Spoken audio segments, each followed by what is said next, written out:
C B Sivankutty മുൻ വിദ്യാഭ്യാസ മന്ത്രി ചോദിച്ചു. സി ബി ശിവൻകുട്ടി, അങ്ങ് ഇന്നലെ പറയുന്നുണ്ടായിരുന്നു ഇത് PMCയിൽ വാങ്ങിയ ഫണ്ടല്ല എന്ന് പറയുന്നുണ്ടായിരുന്നു. കൃത്യമായും അങ്ങനെ തന്നെയാണ് കാര്യങ്ങൾ. അത് PMC ചിലപ്പോൾ ഒപ്പിട്ടത് ഒരു തരാനുള്ള കാരണമാക്കി എടുത്തിരിക്കാം കേന്ദ്രം. അതല്ലാതെ PMCയുമായി നിൽക്കുന്ന ബന്ധമുള്ള ഒരു പണവുമല്ല. കേരളത്തിന് അല്ലെങ്കിൽ തന്നെ കിട്ടേണ്ട പൈസയാണ്. അത് ആരുടെ ഔദാര്യമല്ല, നമ്മുടെ ടാക്സി പിരിച്ചുകൊണ്ടുപോയി വിധത്തിൻ്റെ നമ്മുടെ അവകാശമാണ്. അത് കിട്ടി എന്നുള്ളതാണ് രേഖകൾ പറയുന്നത്. ശ്രീ ബി ശിവൻകുട്ടി, അതായത് ഈ 1158 കോടി രൂപയാണ് SSK ഇനത്തിൽ നമുക്ക് ലഭിക്കേണ്ടിയിരുന്നത്. അതെ, NEP ഒപ്പിട്ടില്ല. NEPയുടെ ഭാഗമായിട്ടുള്ള PM3 ഇംപ്ലിമെന്റ് ചെയ്തില്ല എന്ന് പറഞ്ഞാണ് ഈ തുക നമുക്ക് അനുവദിക്കാതെ മാറ്റിവെച്ചുകൊണ്ടിരുന്നത്. അത് മറ്റ് സംസ്ഥാനങ്ങളിലോ വാങ്ങുന്ന സാഹചര്യം ഉണ്ടായി. ഈ സാഹചര്യത്തിലാണ് ഇത് എങ്ങനെയെങ്കിലും നമ്മുടെ ആവശ്യങ്ങൾ അറിയാമല്ലോ, ഞാൻ വീണ്ടും റിപ്പീറ്റ് ചെയ്യേണ്ട കാര്യങ്ങളല്ലോ, നമ്മുടെ ആവശ്യങ്ങൾ നിറവേറ്റുന്നതിന് വേണ്ടി ഈ പൈസ എങ്ങനെയെങ്കിലും വാങ്ങണമെന്നുള്ള നിലയിലാണ് നമ്മൾ 12/11/2025 നിരന്തരമായി കേന്ദ്ര ഗവൺമെന്റിന്റെയും കേന്ദ്ര വിദ്യാഭ്യാസ മന്ത്രിയുടെയും സമ്മർദ്ദത്തിനും കത്തും വന്നതിന്റെ അടിസ്ഥാനത്തിൽ ഞങ്ങൾ ഒരു implementation of memorandum of understanding ഒപ്പുവെക്കുന്നത്, MOU ഒപ്പുവെക്കുന്നത്. ആ ഒപ്പുവെക്കുമ്പോഴാണ് ഇതിനെ സംബന്ധിച്ചിടത്തോളം കൂടുതൽ പഠിക്കണം എന്നെല്ലാം ഞാൻ പറഞ്ഞുകൊണ്ടുള്ള പ്രശ്നങ്ങൾ ഉണ്ടാകുന്നത്. അതിനെ തുടർന്നാണ് ഇത് നിർത്തിവെച്ചുകൊണ്ടുള്ള MOUയിൽ ഒപ്പിട്ടത് ഞങ്ങൾ പിന്മാറുന്നു, നിർത്തിവെക്കുന്നു എന്ന് പറഞ്ഞുകൊണ്ടുള്ള കത്ത് അന്നത്തെ പ്രിൻസിപ്പൽ സെക്രട്ടറി ആയിട്ട് ഡോക്ടർ വാസി IAS കൊടുക്കുന്നത്. ഇതിൽ ഏറ്റവും പ്രധാനപ്പെട്ട കാര്യം, ഞാൻ 92 കോടി രൂപ വാങ്ങിയത് വിദ്യാഭ്യാസ അവകാശ നിയമത്തിന്റെ അടിസ്ഥാനത്തിൽ നമുക്ക് നേരത്തെ സൂചിപ്പിച്ച പോലെ ന്യായമായി ലഭിക്കേണ്ട കാശ് നമ്മൾ നടത്തിയ സമ്മർദ്ദത്തിന്റെ ഫലമായി ഇനിയിപ്പോൾ നമ്മൾ വേണ്ടി വന്നാൽ കോടതി പോകുമെന്നുള്ള വിവരം അവരെ അറിയിച്ചതിന്റെ അടിസ്ഥാനത്തിലാണ് 92 കോടി രൂപ റിലീസാക്കുന്നതിന് വേണ്ടി തയ്യാറായിട്ടുള്ളത്. PM3 പദ്ധതിയായിട്ട് ബന്ധപ്പെട്ട് ഒരു ധാരണാപത്രം ഒപ്പിടുകയും അത് വിഡ്രോ ചെയ്യുകയും ചെയ്തതല്ലാതെ അതിനപ്പുറം വേറെ ഒരു കാര്യവും നടന്നിട്ടില്ല. PM3 പദ്ധതി നടപ്പിലാക്കുന്നതിന് 3 ഘടകങ്ങൾ ആദ്യമായി ചെയ്യണം. ഒന്ന്, ധാരണാപത്രം ഒപ്പിടൽ, അത് ചെയ്തു കഴിഞ്ഞു. രണ്ടാമത്തെ കാര്യം, ടുഡേയ്സ് പ്ലസ് പോർട്ടലിലെ വിവരങ്ങളുടെ അടിസ്ഥാനത്തിൽ യോഗ്യതയുള്ള സ്കൂളുകളുടെ പട്ടിക NIC തയ്യാറാക്കി പ്രസിദ്ധീകരിക്കണം. അത് നമ്മൾ ചെയ്തിട്ടില്ല. തുടർന്ന് ആ സ്കൂളിലെ ലോഗിൻ ചെയ്ത് വിവരങ്ങൾ അപ്ലോഡ് ചെയ്യണം. അത് നമ്മൾ ചെയ്തിട്ടില്ല. മൂന്നാമത്തെ കാര്യം, സംസ്ഥാന പൊതുവിദ്യാഭ്യാസ വകുപ്പിലെ ഉദ്യോഗസ്ഥർ അടങ്ങുന്ന ഒരു ടീം ഈ സ്കൂളുകൾ പരിശോധിച്ച് മാനദണ്ഡങ്ങൾ ഉറപ്പുവരുത്തണം. അത് നമ്മൾ ചെയ്തിട്ടില്ല. അതിനുശേഷം തിരഞ്ഞെടുക്കപ്പെട്ട സ്കൂളുകളുടെ പട്ടിക കേരളത്തെ സംബന്ധിച്ചിടത്തോളം 265 പറയുന്നത് നമുക്ക്. എന്നാൽ കേന്ദ്ര വിദ്യാഭ്യാസ മന്ത്രാലയത്തിന് അയച്ചു കൊടുക്കണം. ഇത് കേന്ദ്രം പരിശോധിച്ച് അപ്രൂവ് ചെയ്ത ശേഷം മാത്രമേ പദ്ധതിക്കുള്ള ഫണ്ട് ആവശ്യപ്പെട്ടുകൊണ്ടുള്ള പ്ലാൻ പ്രപ്പോസൽ നമുക്ക് കൊടുക്കാൻ വേണ്ടി പറ്റുള്ളൂ.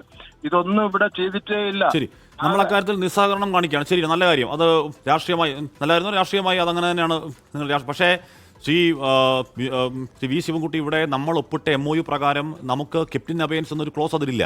നമുക്ക് ഏതെങ്കിലും തരത്തിൽ നിസ്സഹകരണം പ്രഖ്യാപിക്കുന്ന ഒരു ക്ലോസ് അതിലില്ല. അതിൽ പിന്മാറാനുള്ള ക്ലോസ് അത് ചെയ്യാൻ കഴിയുന്ന കേന്ദ്രത്തിന് മാത്രമാണ്. അതെങ്ങനെയാണ്? 30 ദിവസം നോട്ടീസ് സംസ്ഥാനങ്ങൾക്ക് നൽകി കേന്ദ്രത്തിന് ടെർമിനേറ്റ് ചെയ്യാം ആ MOU. അതല്ലെന്നുണ്ടെങ്കിൽ ഈ MOUയിൽ മാറ്റം വരുത്തണമെങ്കിൽ ഇരു സംസ്ഥാനവും കേന്ദ്രവും ഒരുമിച്ചിരുന്ന് ആലോചിച്ച് എന്തെങ്കിലും മാറ്റം വരുത്താം എന്ന് വളരെ വ്യക്തമായ ക്ലോസിലുണ്ട്. ശ്രീ വി ശിവൻകുട്ടി, കെപ്റ്റിൻ അബയൻസ് എന്നാണല്ലോ പറഞ്ഞിരിക്കുന്നത്.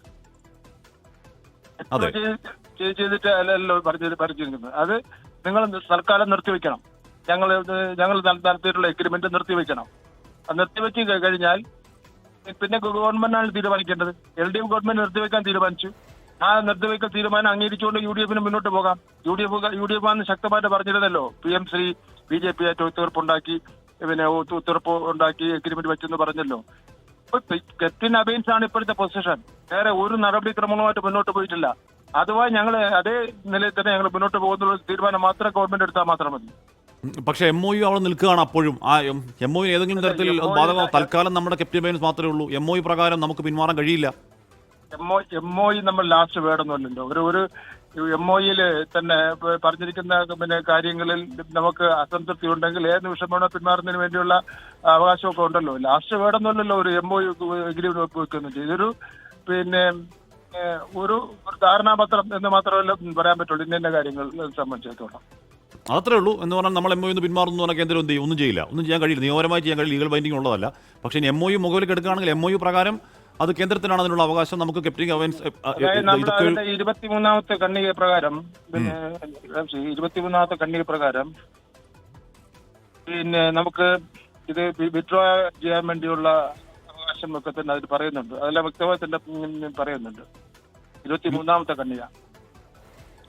എഗ്രിമെന്റ് കോപ്പി കയ്യിലുണ്ടാവുമല്ലോ. ഉണ്ട് ഉണ്ട് ഉണ്ട്.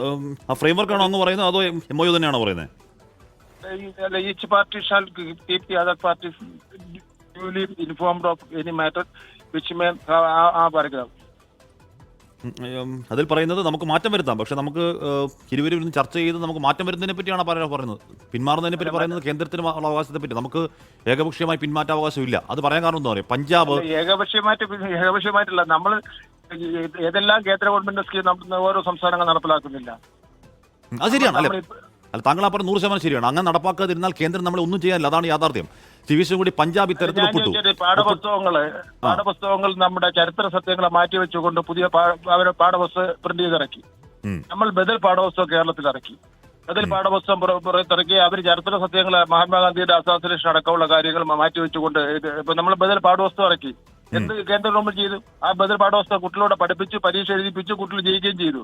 ഒന്നും ഗവൺമെന്റ് ചെയ്യാൻ പറ്റില്ല. ഇത് വിദ്യാഭ്യാസം എന്ന് പറയുമ്പോൾ കേരളത്തിന്, കേന്ദ്രത്തിനും സംസ്ഥാനത്തിനും ഒക്കെ തന്നെ അവകാശങ്ങളുള്ളതാണല്ലോ. ഒരു തർക്കമില്ല. അല്ല, സംസ്ഥാനത്തിനാണ് പൂർണ്ണമായ അവകാശം. അത് നമ്മുടെ ദൃഷ്ടിപ്പെട്ടതല്ലേ ശിവൻകുട്ടി? നമുക്കാണ് പൂർണ്ണമായ അവകാശം. അതെ, അത് ഞാൻ പറയുന്നത് കേന്ദ്ര ഗവൺമെന്റിനെ അവഗണിക്കേണ്ട. കേന്ദ്ര ഗവൺമെന്റിനും സംസ്ഥാന ഗവൺമെന്റിനും അവകാശമുണ്ട്.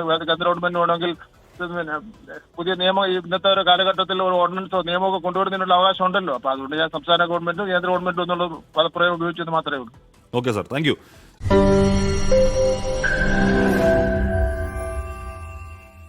ലോകത്തെവിടെയായാലും ഏത് സമയത്തും 24 വാർത്തകളും ഓഗ്മെന്റഡ് റിയാലിറ്റി പാക്കേജുകളും എക്സ്പ്ലെയിനറുകളും വിശദമായി കാണാൻ ഞങ്ങളുടെ YouTube ചാനൽ നിങ്ങൾക്ക് സബ്സ്ക്രൈബ് ചെയ്യാം.